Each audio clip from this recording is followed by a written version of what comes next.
Federal tariffs are spiking construction costs, and Westchester's housing pipeline is hanging in the balance. This is the Westchester Brief. I'm Jim. Let's get into it. When a developer looks at a housing project, they run the numbers. They look at land costs, labor, materials, financing, and they figure out whether the project makes money.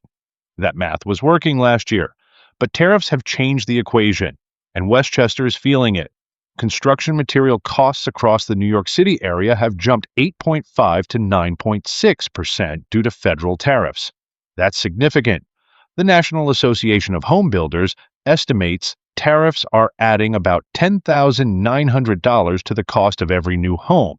That's not a rounding error. For a multi-unit development, those costs cascade through the entire project. Here's the scale.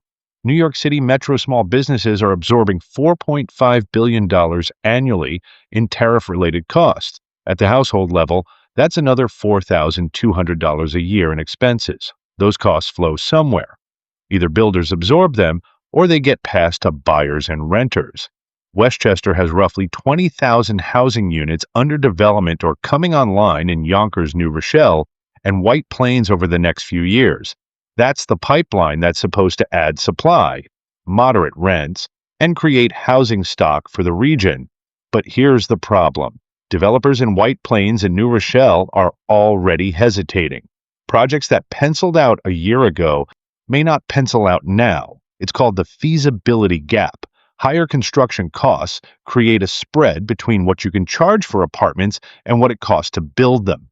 When that gap widens, projects stall. The tariffs are expected to stay at current levels through the end of 2026. That's not temporary. That's structural uncertainty for the next 8 months. During that time, major developments are still moving.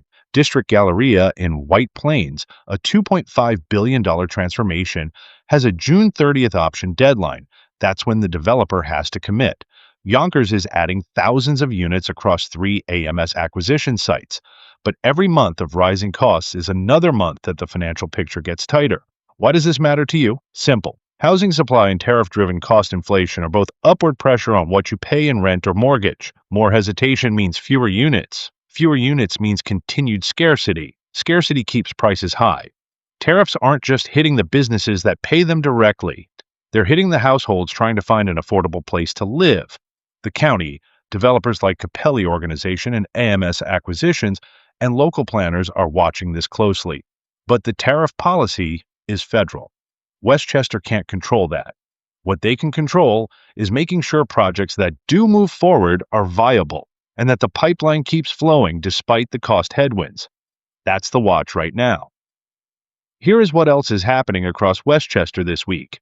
The Essential Plan is facing a coverage cliff on July 1st. 450,000 New Yorkers will lose coverage as the federal emergency declaration ends. That's a separate story, but it's coming, and Westchester households need to know it's on the horizon. The SALT cap is pinching high-income households. It's capped at $40,400. Congressman Lalota is pushing for an extension. That fight is heating up in Washington. The county capital budget is moving. $267 million for sewer and water infrastructure. $150 million for Yonkers wastewater treatment. That's the backbone of any housing development. No water, no housing.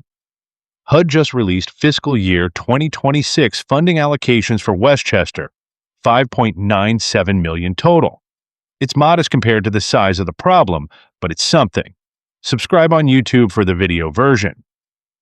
I'm Jim, and I live here. I'll see you tomorrow.